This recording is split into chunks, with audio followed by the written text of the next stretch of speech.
Hola, soy Gerard Angulo, director editorial de la revista Marie Claire Colombia, y juntos vamos a descubrir el elefante que todos tenemos en nuestras habitaciones. Acompáñennos semana tras semana en Un elefante en la habitación.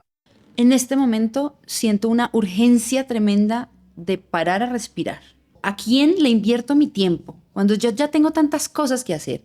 Gerard, la maternidad es como ponerle una lupa a la vida. Donde uno va creciendo y a veces va perdiendo como la ilusión en ciertas cosas que no se vale. ¿Qué relación tienes con la muerte? Somos capaces, hay que hacerlo, hay que quedar tranquilo. O sea, es un balance igual. Yo puedo ser como yo quiera ser. ¿En qué quiero convertirme? ¿Cómo quiero transformarme? ¿Qué ser humano quiero ser? Hija, la gente solo le tira piedras al árbol que da frutos. Y siento mucha inseguridad. Siento mucha como que todo el mundo es mejor que yo. Hola a todos, ¿cómo están? Bienvenidos a Un elefante en la habitación. En este capítulo que me emociona un montón, tenemos una invitada maravillosa que se llama Laura Londoño. Es que no te tengo que presentar. Ay, sí. No te tengo que presentar. Bienvenida. Muchísimas gracias por aceptar, por estar aquí en el podcast de Marie Claire Colombia. Muchas gracias a ti, muchas gracias a todos ustedes. Yo amo que me invites a este espacio. Me parece siempre como una gran oportunidad poderse sentar a hablar, a conocerse con el otro. Creo que estamos en un mundo en donde, no sé, como que estos espacios cada vez van cobrando más valor, por lo menos para mí, porque a veces conectar con las demás personas se vuelve difícil como con todo lo que tenemos a la mano, desde el afán de lo que hacemos, desde los teléfonos que nos impiden ver al otro a los ojos. Entonces yo los disfruto un montón, me gusta, cada vez me gusta más. Y si mi trabajo como actriz es comunicar y contar historias, pues como Laura, encontrar estos espacios es otra forma de comunicar y contar más historias. Qué maravilla, pues Gracias. aquí estamos, vamos a hablar de ti, de tu vida. ¿En qué momento te encuentras, Laura? ¿En qué momento estás de tu vida en la actualidad? ¿Cómo te sientes? Yo creo que yo a lo largo de los años me he dado cuenta que cuando tengo como cambios drásticos de momentos de vida, se ve reflejado en el pelo. Siempre cuando me he hecho como cortes raros o capul, mira que coincide. No es una coincidencia. Yo no creo en las casualidades. Y qué coincidencia. Como que esos cambios en mí tienen mucho que ver, o sea, se manifiestan de verdad de manera física en mi pelo. Es como necesito cambiar algo, necesito remover cosas, necesito darle un orden diferente a ciertas cosas en mi vida. Y estoy en ese punto. Estoy en un punto en donde siento que he logrado muchas cosas como a todos los niveles, a nivel profesional, a nivel personal, cosas que me hacen sentir muy orgullosa, pero que también me muestran como ese afán insaciable que a veces tengo por seguir escalando montañas y cuál es la que sigue y la que sigue que sea más alta y más alta y más. En este momento siento una urgencia tremenda de parar a respirar, a ser, a solo ser, sin hacer. A mí me encanta hacer, lo disfruto, es parte de mi esencia, pero estoy aprendiendo, dándome cuenta de la importancia de solo ser y de bajarle un poquito a los cambios, a las revoluciones y a la velocidad, porque he vivido toda mi vida como con una sensación de que la vida es muy cortica, de que casi no hay tiempo y que hay muchas cosas para hacer. Y yo creo que eso viene de una inquietud y como una energía muy curiosa y con ganas de tragarse el mundo y como muy apasionada. Soy una mujer muy apasionada y hay muchas cosas diferentes que me apasionan, entonces quisiera aprender de todas y hacer todo y probar de todo, pero me voy dando cuenta que el tiempo es algo muy raro, es como una ilusión también a veces, y si bien puede ser muy cortica la vida, también tenemos mucho tiempo para hacer diferentes cosas, tener incluso muchas vidas en una. Y hoy, para mí, ese tiempo de poder simplemente ser Laura sin hacer nada es como en el momento en el que estoy. Descansar. Qué maravilla de frase. Ser sin hacer. Es difícil, ¿no? Porque construimos muchas veces nuestra identidad en lo que hacemos, en los logros que tenemos. Yo soy fulanita de tal, que ha hecho esto, que soy actriz, que me gané, que me... No, ¿quién soy yo? ¿Quién eres tú? Sin el trabajo, sin las relaciones, hijo de, papá de, hermano de... No, no. ¿Quién eres tú? Es que cuando descubres realmente quién eres y te encuentras con ese verdadero, es muy poderoso. Es muy poderoso. Es maravilloso. Sí. Increíble. Ahí estoy. Pues bueno, qué gran momento. Sí.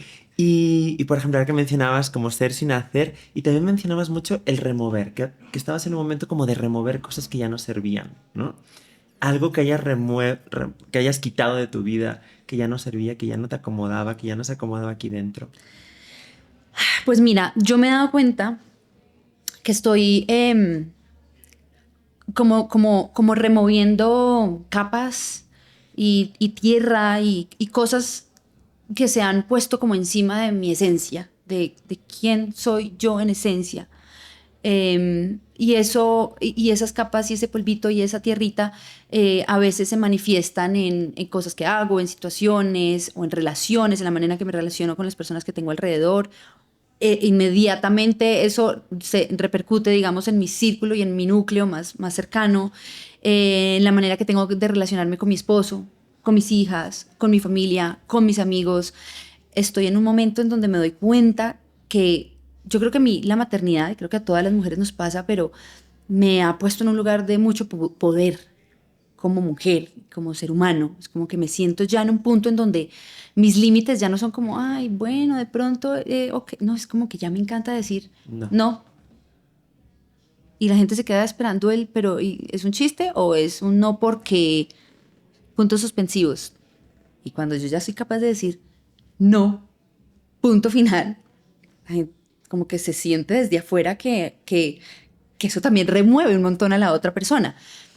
Y esto aplica para una cantidad de cosas, de verdad, como las amistades que tengo, a quién le invierto mi tiempo, cuando yo ya tengo tantas cosas que hacer. Tengo 2 hijas para criar, pero realmente 2 hijas para compartir mi tiempo con ellas. Cada elección de lo que hago y lo que no hago tiene que tener un peso y una razón súper importante. Entonces ya no hago cualquier cosa. Ya las invitaciones que me hacen o las personas que me escriben o a las personas a las que yo les contesto, de verdad tienen que tener mucho significado para mí, porque si no, mi tiempo es demasiado valioso ya. Mi bienestar ya significa el bienestar de muchas personas. Entonces todo esto es como, bueno, ¿yo qué quiero hacer realmente? ¿Yo qué necesito hacer? ¿Cómo necesito descansar? Incluso con mi esposo. Y yo les contaba que me volvió a proponer matrimonio en estos días. ¿Quieres otra vez una renovación de votos? Le dije, ok, déjame pensarlo. Llevamos 12 años. Déjame pensarlo. Porque hay muchas cosas que quiero también cambiar, modificar. Como esos espacios y cosas que yo ya no estoy dispuesta a ceder. Como todo. Como mamá, como esposa, como amiga. Amigas que tenía y esa redefinición también de la amistad. ¿Qué nos une? Solo el tiempo, pues ya no es suficiente. Ya siento que tenemos que tener cosas en común de la Laura de hoy. No solamente que es que nos conocimos cuando teníamos 3 años, entonces hoy supone una amistad que... No, tampoco. Y eso hace también nuevos amigos y nuevas relaciones súper lindas que digo, esta es una persona que conozco recientemente, pero que estamos en un momento de vida, como es la primera pregunta que me haces, ¿en qué momento de vida estás? Momentos de vidas afines y hace que yo diga, ok, esta es una nueva amistad y es algo ya valioso para mí. Entonces... Más sólido, ¿no? Ya conocido, ¿no? Lindo. Mencionabas, y hemos tenido muchas mujeres, mamás, en el podcast, y todas mencionan algo en común que acabas de decir, un superpoder. que es impresionante. ¿Cómo es ese superpoder que te genera la maternidad? Gerard, la maternidad es como ponerle una lupa a la vida. Es como, primero, un zoom out, en donde tú te das cuenta de la perspectiva en donde la vida cobra una dimensión que hasta el momento de ser mamá no lo tenías, porque veías como un pedacito chiquito. Pero luego tienes hijos y es como, ya entiendo de qué se trata la vida.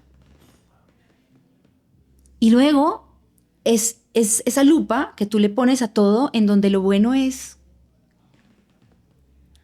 inexplicable, es infinitamente bueno y lindo y delicioso y maravilloso y amoroso. Pero lo malo también tiene una profundidad nunca antes vista. O sea, tú llegas como mujer a lugares, primero, desconocidos, oscuros, miedosos, profundamente violentos, agresivos Y son lugares en donde tú crees que te vas a morir, o sea, que es imposible vivir así. Y cuando te das cuenta, pasa el tiempo y te das cuenta que no te vas a morir. Que fuiste capaz de vivir así, que eres capaz de hacer cosas que eran superiores a lo que tú creías que podías lograr. O sea, tú me vas a decir, ¿cómo qué? Y es un cúmulo de cosas. Es un cúmulo como que el embarazo puede ser difícil o no. Pero después resulta que viene el parto y puede ser difícil o no. Yo siento que es como una olla a presión y por algún lado sale. Hay mujeres que tienen un buen embarazo, hay mujeres que no. Hay mujeres que tienen un buen parto, hay mujeres que no. Hay mujeres que tienen un posparto difícil, mujeres que no. Pero en algún momento todas tenemos ese momento difícil en donde se empieza a acumular con una cantidad de cosas. Luego viene lo que yo siempre decía, hombre, lo más duro de todo es también lo más bonito, que es que eso es lo más loco, que siempre en la maternidad es como una dualidad tremenda, que es amamantar, lactar. Cuando aquí en Colombia tenemos esa frase de, es que me sacaron la leche. Y eso quiere decir que estamos muy cansados, que estamos agotados, que no podemos más. ¿Entiendes lo que significa cuando estás dándole vida a alguien a través de ese alimento que es como oro líquido, que tu cuerpo, porque además mi hermano llegaba con estudios, me mostraba y me leía y me decía, tranquila, mira, lo que te está pasando a ti es, pero del desespero en el que me veía, que yo decía, entiendo qué me pasa, yo entiendo qué es esto yo, pero no así, llorando y desbaratada. Y me decía, mira, tu cuerpo está en modo supervivencia, en modo alerta total, no eres un ser racional. Tu cuerpo está produciendo oro líquido, del cual depende la supervivencia de tu bebé y por ende la tuya. Así que el cuerpo decide muy inteligentemente que toda la energía la va a invertir ahí, en esa producción de leche. Y como no tiene esa energía para destinarla a otras cosas, entonces decide qué lugares apagar. Por ejemplo, no te voy a mandar energía a tu última neurona pensante. No eres un ser pensante ni racional en este momento. No te voy a mandar energía a la molécula del ojo para que veas bien. Ojalá no leas en esta época porque estás haciendo unos esfuerzos que te van a después a dañar, digamos, la vista o una cantidad de cosas, pero es porque de verdad estás en eso. Entonces, cuando es una cosa más otra, más otra, más otra, uno dice, me morí, ¿esto qué es? Y la Laura que yo he conocido durante estos 30 años, ¿dónde está? Y la llamas a gritos y no aparece, no te contesta, hasta que eventualmente te das cuenta que no te va a volver a contestar, que ya no está. Que ese día que tú, claro, no solamente es mejor, es una inmensamente más grande, porque es esa que abraza todo lo que conocías de ti hasta este momento, más todo lo que no conocías de ti hasta este momento, que por lo general es esa parte caótica, oscura, que además nos han enseñado a meter debajo del tapetico como, esto no existe porque es que las mujeres lindas solamente son delicadas, prudentes, y eso pues no, lo otro no cabe ahí, y lo otro es lo que te hace enorme y poderosa. Totalmente poderosa, porque al final llevas la vida al límite absoluto, ¿no? En el que toda tu energía está centrada en amamantar a ese bebé, en criarlo, en educarlo, ¿no? Y en no morir en el intento. En no morir en el intento, sí. Seguramente. Y cuando ha ido creciendo, ves cosas en ella, ¿verdad? Tengo dos. Dos, ok. ¿Ves cosas en ellos? Veo cosas, claro, veo un montón de cosas en mí. Mira que para mí el tema de la crianza es muy lindo porque me he dado cuenta que realmente la única manera que tú puedes criar a otro ser es desde el ejemplo. Uh-huh. Nada haces con, Alegra, no hagas esto, Micaela, no hagas aquello.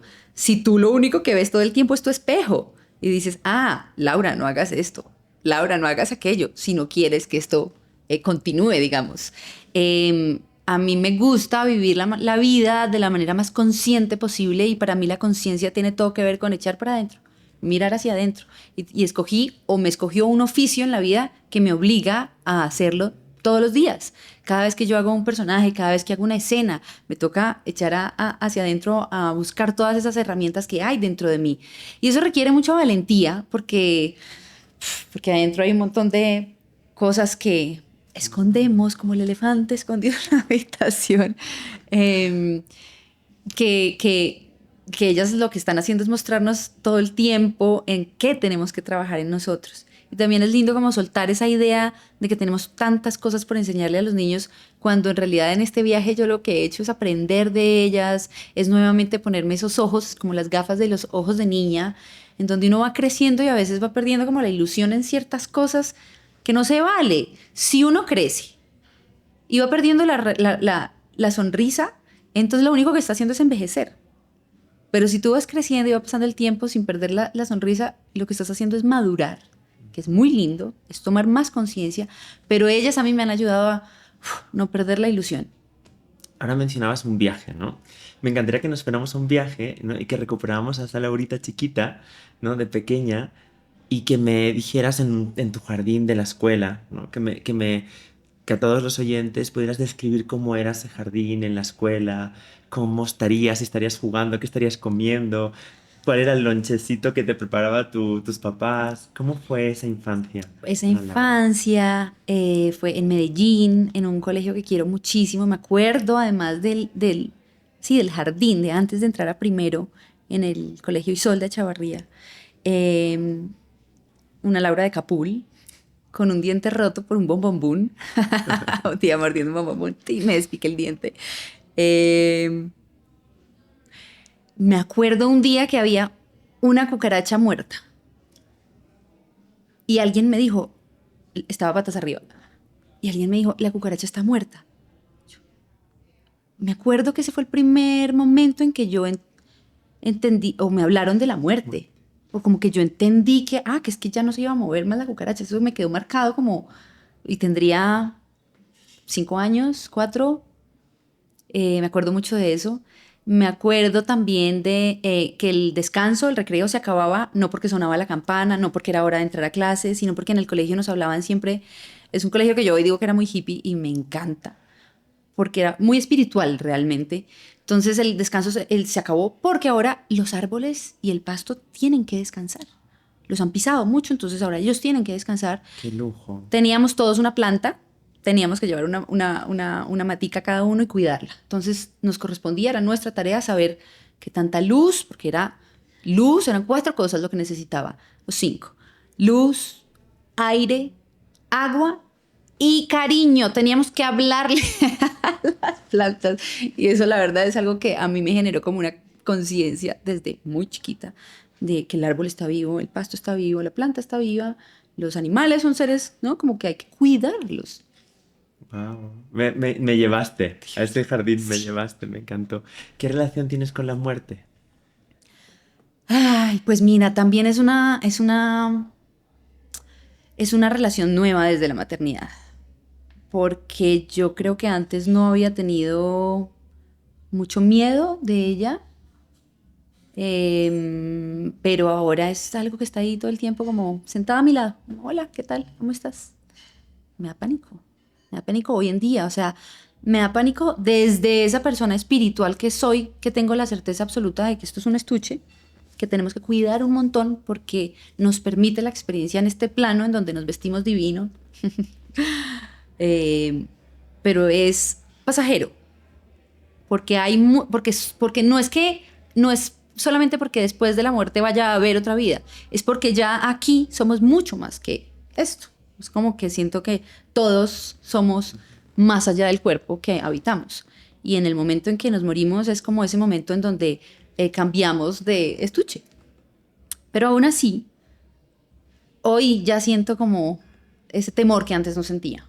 Ese temor de que les pase algo a mis hijas, a mi esposo, a mí y las niñas. Y ay, me da como, me pongo en modo gelatina. Es normal, no se acomoda, ¿no? O sea, tienes bebés, ¿no? Que están ahí, que dependen de ti. Es que te juro, es el momento que das a luz, estás pariendo un hijo, pero te estás pariendo a ti misma porque eres una nueva versión y estás pariendo un montón de miedos nuevos. Hablas de parir, que es nacer, hablas de la muerte, y un poco es la construcción de un personaje, ¿no? O sea, cuando estás construyendo un personaje, ¿cómo le das vida? ¿Cómo formas un personaje? Le das vida y cómo lo dejas morir, ¿no? Para darle vida a uno nuevo. ¿Cómo es ese proceso? Yo me siento tan agradecida con el trabajo que tengo, tú no sabes cómo lo amo, cómo disfruto pararme en un set, el respeto que siento por el trabajo que tenemos. Soy consciente que no muchas personas entienden como lo profundo y místico que tiene este oficio, porque para mí el tema de la energía es algo que existe, creamos o no creamos en ella. Claro. A la energía no le importa que, ay, no, fulanito no cree en mí, entonces voy a desaparecer. No, está ahí.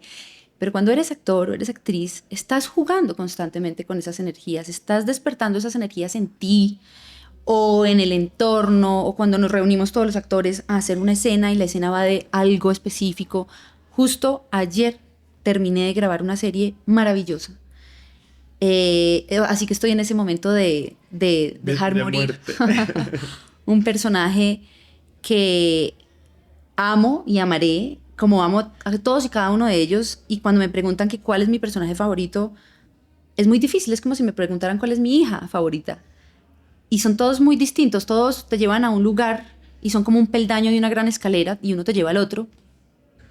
Pero por ejemplo, me permitió darle vida a muchos dolores y a muchas tristezas mías que yo en nombre de Laura a veces no me permito sentir o ir allá mucho tiempo porque tengo cosas que hacer, estoy ocupada, o sea, no me puedo sentar a llorar. Pero en este personaje era como, uy, Dios mío, tenía que hacerlo. Y yo por eso agradezco tanto mi trabajo, porque si no lo tuviera y tuviera un oficio que fuera de estar sentada de 8 a 5 de la tarde sin acceder a mis emociones, yo estaría enferma, porque de verdad me cuesta mucho ir a mis emociones. O sea, como que desde muy chiquita aprendí a blindarme para no sufrir tanto, porque me di cuenta que era como hipersensible. Y dije, esto en este mundo como que no es muy sano o muy fácil caminar por acá por la vida con todo esto, entonces vamos a construir un castillito bien lindo que nos aleje un poco de todo ese sentir. Y luego la actuación me rescata de, venga señorita, que es que usted tiene aquí tareas pendientes, hay que sentir, hay que sacar todo eso, hay que quitarle esa coraza y ese blindaje que le puso al corazón, vamos a sentir. Qué maravilla de ejercicio. Vamos a sentir. Es un mecanismo al final, o sea, lo utilizas como un mecanismo para sanar muchas cosas personales. Total. Entonces yo no soy de esas actrices que, o sea, todos tenemos métodos diferentes y también son métodos que van variando de un personaje a otro y del momento en la vida en el que estés o no, pero ningún personaje te llega por casualidad tampoco. No es como, siempre te das cuenta o desde que haces el casting o desde que te hablan del proyecto o al principio del proyecto, o a veces te das cuenta al final y dices, esto era lo que yo venía aquí a trabajar, gracias. Pero por supuesto, muchas veces puedes jugar con unas herramientas u otras, pero y por lo general, como me gusta hacerlo a mí, es de verdad encarnando en sentimientos propios eso que le está pasando a ese personaje. Y por eso también es importante no escoger ningún personaje porque sí. Tienes que tener una voz de ese personaje que resuene con la tuya, que tú digas, a través de esta persona yo quiero contar esto, mío. Porque si no, no sale igual. Pero además es muy costoso el precio que pagas porque es que son tus emociones, eres tú. Es como toda tu alma ahí puesta en nombre de algo que no te mueve. Tiene que ser que te remueva, realmente. Entonces, bueno, específico, pues sí, era como llorar un rato. Llorar. Yo no te voy a preguntar cuál ha sido tu personaje favorito, pero me encantaría saber cuál ha sido el personaje que más te ha marcado, con el que más has aprendido. Pues mira, a ver, yo creo, es muy difícil, de todos te puedo decir algo, pero voy a empezar por el primero con el que fui muy consciente de eso también y creo que fue Julia en La Ley del Corazón. Julia Escayón fue un personaje que cuando yo leí dije, wow, puedo ser yo. Y ese puedo ser yo es muy significativo porque resulta que uno se llena de máscaras, seamos o no seamos actores. Todos estamos llenos de máscaras y construimos esa identidad de quién somos como un personaje, igual, ¿no? Entonces por eso vamos después cuando estamos solos y dejamos salir un montón de cosas que a veces enfrente de las personas no lo hacemos, porque queremos mantener esa máscara puesta. Y a mí me pasaba igual. Cuando me llega el personaje de Julia Escayón, yo me acuerdo que era torpe con unas cosas que yo siempre he sido también, o como que hacía, no sé, yo me di cuenta que ahí podía realmente dejar ser a Laura, no esa Laura que sentía que tenía que caber en esta cuadrícula de esta baldosa, porque si se salía de ahí, lo que te decía antes a las mujeres se nos pide constantemente, y a los seres humanos igual en general, que nos reduzcamos para caber en espacios muy chiquitos, que es lo que es correcto, que es lo que es apropiado, porque de ahí para allá es como... sé, pronto está mal visto.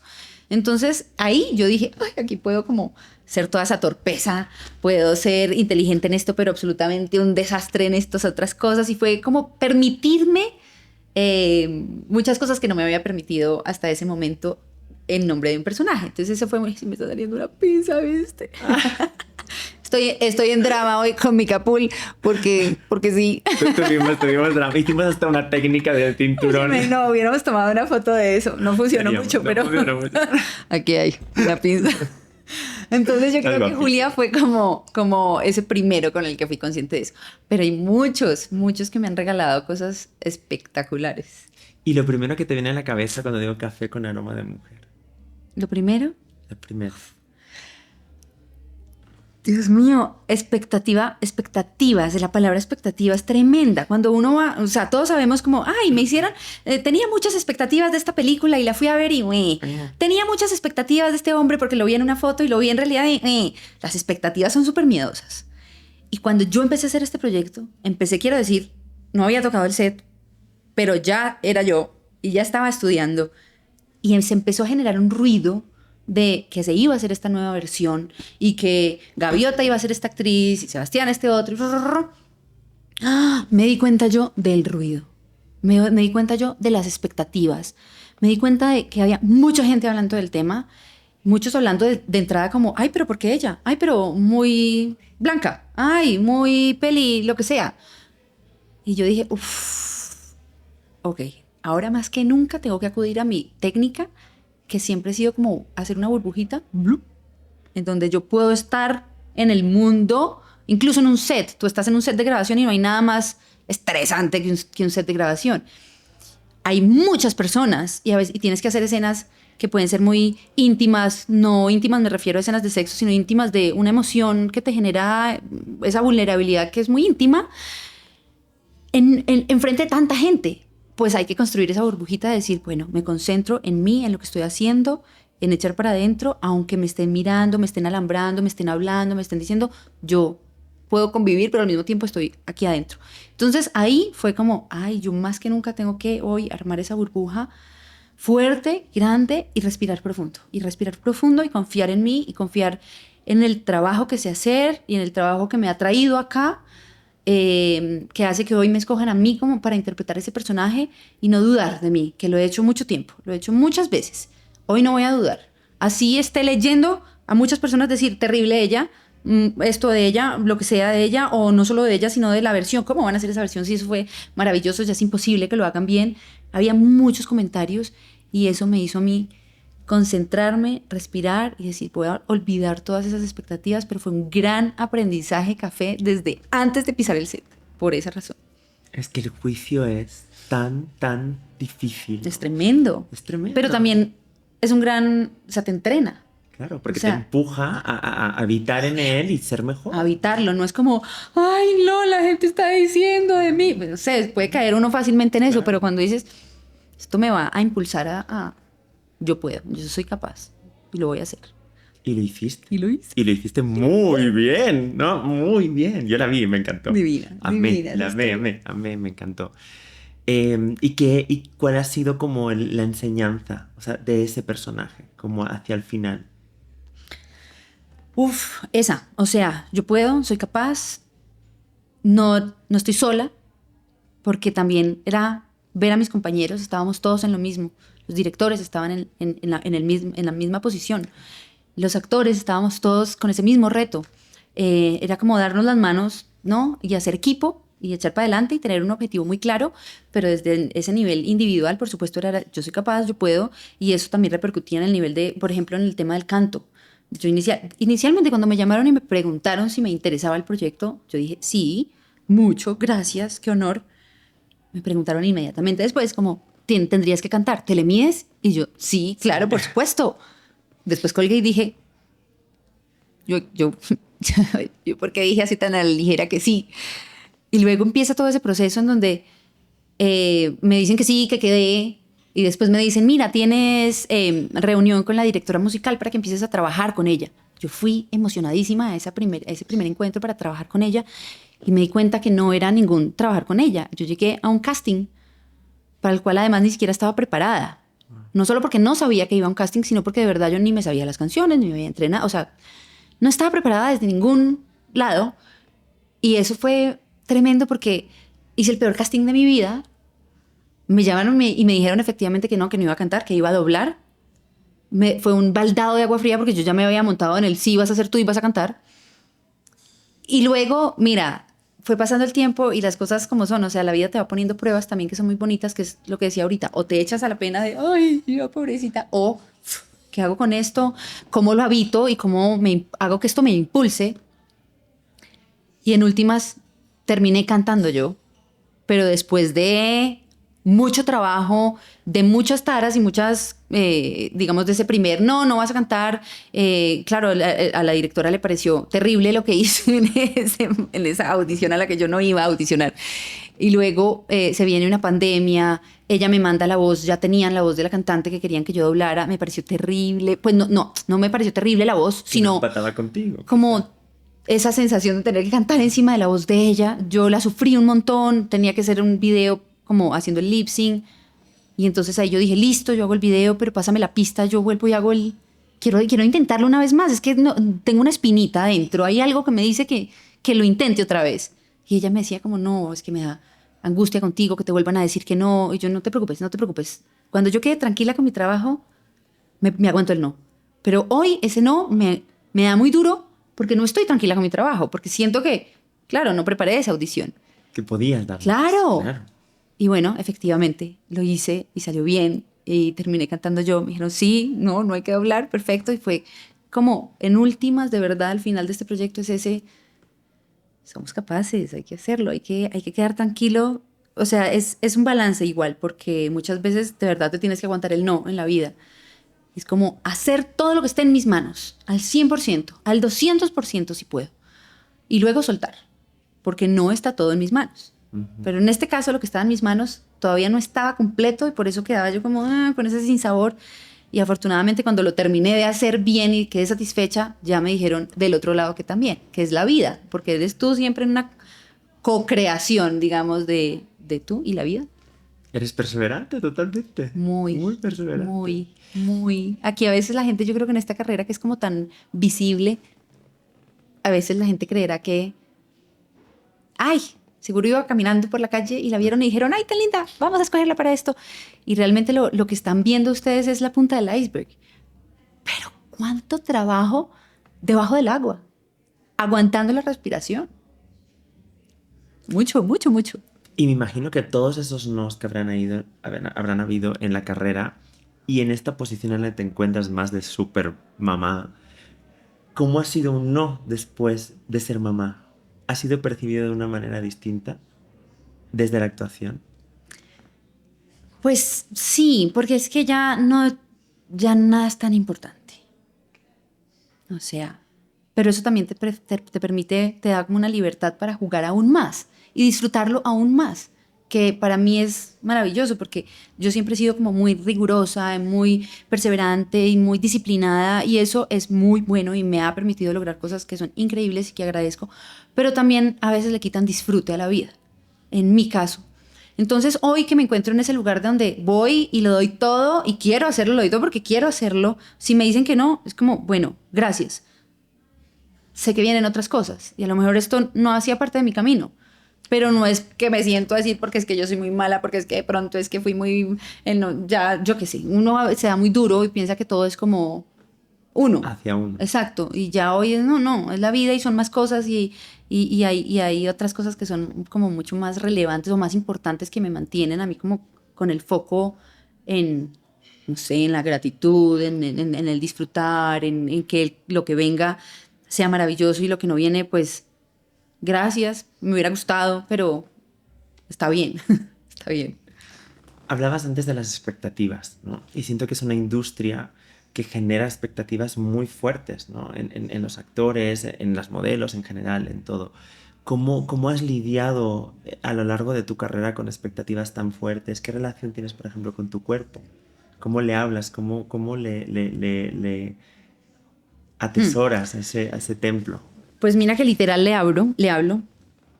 Tengo un ritual súper lindo al que no llegué por casualidad Mira que ya, pues, soy súper insistente con el tema de la casualidad, pero y de la conciencia. Lo he mencionado varias veces acá, pero... Me encanta. De eso se trata un elefante en la habitación. De eso se trata. En algún momento de crisis de Laura, llegué a una de mis múltiples terapias, porque me fascina como ir allá a tratar de entender, a darle como sentido a cosas que a veces uno es como, pero ¿por qué no entiendo esto? Y me doy cuenta que estamos acostumbradísimos a un discurso mental que es muy dañino. Y a eso le agregas esta industria que es tan fuerte y que muchas veces nos encamina por ahí también. Y es como unos estándares de belleza, una cantidad de cosas que aún las más lindas, es que ni siquiera aún las más lindas se escapan. No, no es ni siquiera eso, no es solamente una cosa física del cuerpo perfecto o no. Que a todos nos pasa por una otra razón. Y entonces estamos muy acostumbrados a ese discurso de, ay, no, Laura, de verdad, es que mira cómo tienes de celulitis o, no sé, N mil cosas. Y entonces en esa terapia llego en algún momento a una tarea que me ponen y me acuerdo de la terapeuta diciéndome como, hazlo aunque te sientas ridícula, por favor, porque sé que lo vas a sentir, o sea, sé que te va a parecer al principio como, y sí, efectivamente. Y era como, bañarme, echarme crema, que me echo crema todos los días, siempre, porque tengo la piel súper reseca, entonces eso es como que las debilidades se pueden convertir siempre en una fortaleza, en esto tan sencillo como que mi piel es súper reseca, entonces yo desde chiquita me acostumbré a echarme crema, mi mamá me enseñó y hoy pues agradezco porque, en fin. Entonces ella me pidió que cuando me echara crema por todo el cuerpo, como a modo de caricia, de abrazo a mí misma, me fuera diciendo unas palabras que todavía hoy uso cuando voy sintiendo que lo voy necesitando y son como, Laura, yo te amo, te cuido, te protejo, te respeto, te acepto, te valoro, te trato con amor, con cariño, eres lo más importante para mí y es largo, ¿no? Y a veces le agrego otras cosas, pero es como hablarle a mi Laura, a mi niña interior. A mí me parece súper lindo que el tema de la crianza le corresponde en nuestra infancia a nuestros papás o a nuestros tutores, pero hay un punto en donde también podemos decidir, hay un punto en donde ya no le corresponde a ellos. Y ahí es donde podemos otra vez echarnos al, ay, es que mi mamá o es que mi papá o mi falta de mamá o mi falta de papá o mis circunstancias o mi lo que sea me hicieron esto, pobre de mí. O ahí ya nos damos cuenta que somos nosotros responsables de seguirnos criando y de seguirnos como moldeando y que hay un trabajo en construcción permanente, no es algo que se acabe. Y entonces ahí ya no cabe el es que yo soy así y punto. Yo puedo ser como yo quiera ser, en qué quiero convertirme, cómo quiero transformarme, qué ser humano quiero ser. Entonces ahí es donde entra todo esto y parte de esa construcción de mí misma venía ese decirme, tratarme con amor. Y efectivamente al principio me sentía ridícula porque era más fácil tratarme feo que decirme te reconozco, te acepto y te permito ser vista. Es como, no, por favor, no quiero que me vean. Y ese es algo que uso todavía y tiene un poder súper lindo, muy allá, al fondo, entra y hace un trabajo poderoso también. Es un bálsamo de amor el que te das, ¿no? Con esa crema vas entrando, ¿no? Hacia adentro. ¿Cómo ha sido tu relación con papá y mamá? ¿Cuál crees que ha sido ese consejo, esa enseñanza que te han dejado? Mira, agradezco tanto a los papás que me han tocado por lo bueno y por lo no bueno. Siendo más lo bueno, sin duda. Cuando yo hoy me veo llena, mira, mi baño está lleno de frases escritas y muchas de esas frases son frases que me decían mis papás de chiquita y que de verdad me han enseñado, me han ayudado como a construirme, me han enseñado y son frases que me impulsan y me inspiran y me hacen como pararme más fuerte. Mi papá me ha dicho unas frases que son maravillosas, como por ejemplo, hija, la gente solo le tira piedras al árbol que da frutos. Cuando yo llegué a la decía, es que en el colegio me están diciendo, me están haciendo, lo que sea. No, era como, o sea, me ponía en un lugar de, ok, o sea, tengo algo valioso, voy a mirar eso más bien y a reconocerlo.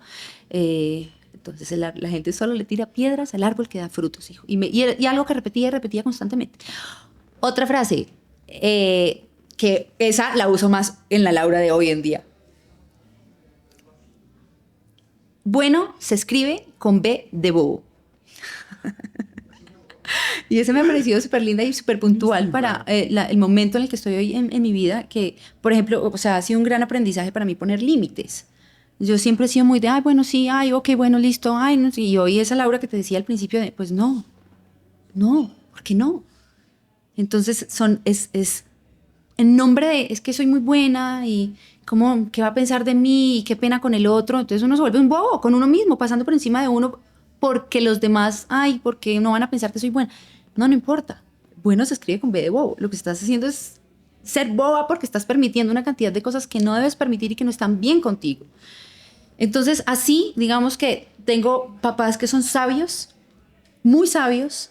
Mi mamá, una mujer súper determinada, siempre diciéndome, fíjate la meta, Laura, la meta, no pierdas de objetivo lo que quieres. ¿Tú qué es lo que quieres? Cuando salí del colegio, no sé qué estudiar, me gusta todo. O sea, y en últimas le digo, bueno, actuación, yo creo que ella tragó grueso. Vengo de una familia súper académica, mi papá ingeniero, con varias ingenierías, además mi mamá abogada, magistrada, como, ¿no? Temas, sí, de verdad muy académicos y muy estudiosos. Entonces, cuando yo le digo actuación, yo creo que a ella, no creo, lo sé, le dio como... incluso en algunos momentos me decía, hija, pero no sé, tú eres muy inteligente para ser actriz. Me lo decía. Pero también, eso era cuando se le salía, pero también me decía como cosas como, tranquila, tú haz lo que te haga feliz. Eso te hace feliz, hazlo. Y yo le decía como preocupada, y el tema del título y no sé qué. O sea, a Shakira, ¿tú crees que a ella le preguntan si se graduó en qué, de qué? No te preocupes por esas cosas, esas son formalidades, esas son cosas que no. Entonces siempre también me impulsó mucho como a seguir lo que me apasionaba, a seguir lo que me hacía feliz. Y eso es una cosa que es, ¿no? Como que no tenía una mamá que quería una hija médica, quería una hija feliz. Y eso se lo agradezco infinitamente porque sé que tuvo que pasar incluso por encima de sus propios miedos para poder apoyarme en lo que yo quería hacer y en lo que soy. Y siempre he recibido ese apoyo. Y por el lado, digamos, de esas cosas que me han dolido, tenía mi papá en esa otra cara de la moneda. Es una persona como desapegada, en extremo. Un papá que no era papá. O sea, en la adolescencia, cuando yo necesitaba un papá, ya mis papás se habían separado y en esa separación él se alejó un montón. Y era un papá que yo lo llamaba meses, pasaban meses sin hablar con él. Y yo, papá, hola, ¿cómo estás? ¿Por qué no me has llamado? Ay, nena, a mí se me había olvidado. Pero me lo decía así con ese desparpajo, que era imposible no, pues era su verdad. Entonces me enseñó mucho a que hay muchas maneras de amar, que está bueno también demostrar que no, yo nunca dudé que me amara, pero su forma era rara. Su forma era como, no sé, como así que se te olvidó llamarme, llevan 3 meses y no me has llamado y si no te llamo yo. O me fui a vivir con él, yo me fui a vivir a los 16 años sola, porque antes de vivir sola me fui a vivir con mi papá porque mi mamá se fue para Medellín y yo me quedaba viviendo con él y él era, hola papá, ¿a qué horas llegas? No sé, 9 de la noche, 10 de la noche. Ay, no, hija, yo me vine para Cali, se me había olvidado decirte. Ah, bueno, ok. Entonces ya después mi mamá me dice como, no. Prefiero que vivas sola y te cuides a ti misma y no con tu papá y te cuides a ti y a tu papá. Entonces, han sido muchos aprendizajes, pero a mí me gusta pararme en ese lugar en donde todo me enseña, en lugar de, pues, me enseña desde lo lindo y desde lo que me duele también. Qué curioso porque mencionabas que tu mamá, abogada, me imagino que súper estructurada, ¿no? Súper. Y dejó esa estructura y dijo, hijita, lo que te haga feliz, ¿no? Si tú quieres ser actriz, adelante. Y escuché una entrevista tuya que mencionabas que no te querías casar nunca y que no querías tener hijos, creo, ¿no? Y te hacían la entrevista y decías, no puedo creer, o sea, ¿cómo me puedo repetir de mis propias cosas que dije? ¿Cómo cuando realmente dices, quiero estar con un compromiso con tu pareja, tú reformulas en tu cabeza, en tu propia cabeza, de que las cosas pueden ir mutando y tú te puedes ir mostrando de una manera distinta y una nueva versión de ti misma? Ya, a mí me encanta, digamos, me sorprende mucho como la rigidez mental en la que caemos a veces, que hace que digamos frases como, ay, ¿cómo has cambiado? Es que sí, el cambio es la única constante en la vida. Entonces, cuando tú te paras en ese nivel de presencia de quién soy hoy, qué quiero hoy, qué me gusta hoy, qué estoy dispuesta a hacer hoy y qué no, pero es que ayer, pues es que eso era ayer. Ayer. Y ayer era una Laura y hoy es otra. Y cuando nos damos ese permiso, porque yo siento en mi caso, y creo que tiene mucho que ver con el permitirnos eso, permitirnos explorar nuestras diferentes versiones. Yo tengo una marca de maquillaje que se llama Feroz y que tiene que ver con ese permitirnos ser lo que somos. Y ser lo que somos es un abanico inmenso. Y a veces nos quedamos en esta cuadrícula de la baldosa, que es que Laura es esto, y Laura no se quiere casar, y Laura tiene... No. Antes. Ya no. Pero entonces eso es como, sí, estar como en contacto contigo mismo todo el tiempo de, bueno, hoy que quiero, hoy que me permito. Y cuando conocí a mi esposo, pero cuando conocí cuando conocí, o sea, demasiado bocona de mi parte de decirle como en la segunda salida como, oye, por cierto, yo no sé para dónde va esto, pero por si te interesa, yo no me quiero casar, no quiero tener hijos. Y él se murió de la risa y de pronto le pareció muy extraño que yo le estuviera planteando eso cuando apenas estábamos empezando a salir. Y fue tan empezando que no le pusimos mucha atención porque él me respondió rápidamente como, pues no, yo sí todo lo contrario. Para mí sí, yo sí quiero una familia, yo me quiero casar, quiero tener hijos. Como que la familia para mí es súper importante. Y yo, no, gracias. Pero pues sigámonos conociendo. Bueno, listo. Y duré los primeros 3 años de mi relación en donde ya de novios, él me hablaba mucho del matrimonio y yo era como, ay, no, Dios mío, no. Y en algún momento yo tuve esa conversación incómoda con él de decirle, mira, yo quiero que me digas de una vez si esto que hay entre tú y yo, así como está, es suficiente o si vas a seguir como un sirirí con el tema del matrimonio y los hijos, porque si no yo salgo corriendo de una vez. Y ya ahí él se relajó y fue pasando el tiempo y voy descubriendo cosas nuevas y me voy permitiendo abrir puertas distintas para explorar la vida desde otros ángulos, porque es que uno a veces ve solo como en este lente, cuando uno dice, ay, si quito esto, de pronto veo más acá. Y eso me pasó con el matrimonio y me pasó con él y fue algo que descubrí en el camino y que sigo descubriendo, porque todavía pues es lo mismo. Yo me casé hace 12 años y llega con esa nueva propuesta de renovemos votos y pues no sé, espérate, miremos, porque es permitirme cambiar. Es permitirme cambiar de opinión, de perspectiva, de forma de ver la vida, de todo. Es un permiso muy importante que yo siento que nos debemos dar. Mencionaste algo muy importante. Cuando dejó de insistirme, cuando dejó de mencionarlo, ahí sí. Tú fluiste. Claro. Y dijiste, ¿por qué no? Claro. Exactamente. Claro. ¿Qué es lo que más admiras de tu pareja? Yo admiro de Santiago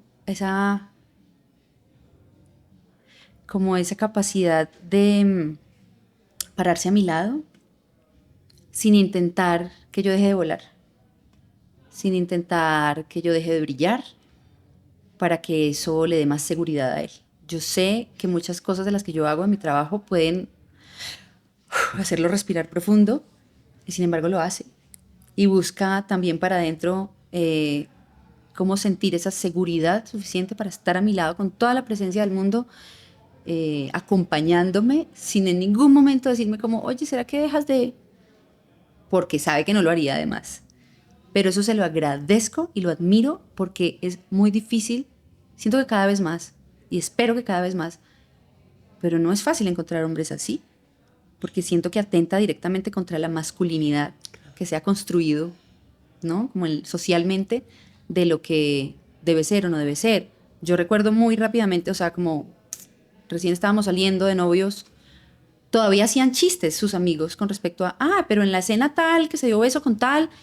Yo me acuerdo que dejé eso claro, súper como que ahí sí lo pinté con tinta indeleble de que quede claro que yo estos chistes que están disfrazados de chistes, porque no son chistes, son dardos súper dañinos, pero como los disfrazamos de risa, de jajaja, jiji, entonces los permitimos. No, esto que sepan, no lo voy a permitir. Son faltas de respeto. Son faltas de respeto con él y conmigo y con lo que estamos construyendo. Entonces, que él esté también en esa postura conmigo, a pesar de que seguramente a él le dicen cosas cuando no está enfrente a mí, seguro, pero también él pararse en ese lugar de, pues hasta aquí, porque solo ella y yo sabemos lo que tenemos y lo que estamos construyendo, se lo admiro y se lo agradezco inmensamente. Y siguen construyendo este mes de diciembre su aniversario, ¿verdad? Sí. Es nuestro aniversario. Es nuestro aniversario. ¿Cuántos años van a cumplir? 7 años de casados. Wow. Ya casi 12 años juntos, pero sí 7 años de casados. Felicidades, que sean muchísimos más. Muchas gracias. Ya estamos a punto de terminar el podcast y siempre pregunto a mis invitadas, ¿cuál es tu elefante en la habitación? ¿Cuál es ese elefante, esa cosa, ¿no? Que está en tu mente, que está en tu alma, que está en tu cuerpo, que ocupa un gran espacio o que ha ocupado un gran espacio en tu habitación y que a veces no ha permitido que entren otras cosas? Puede ser el pasado, puede ser en el presente. Bueno, mira que ahorita que ya con toda la conversación que tenemos, me queda muy claro y con una experiencia específica que tuve el año pasado, es la inseguridad. Y yo sé que esto es chistoso porque estoy acá contigo, Mírate. hablando, por el Eres- trabajo que hago, porque sé que me muevo por el mundo de una manera que no...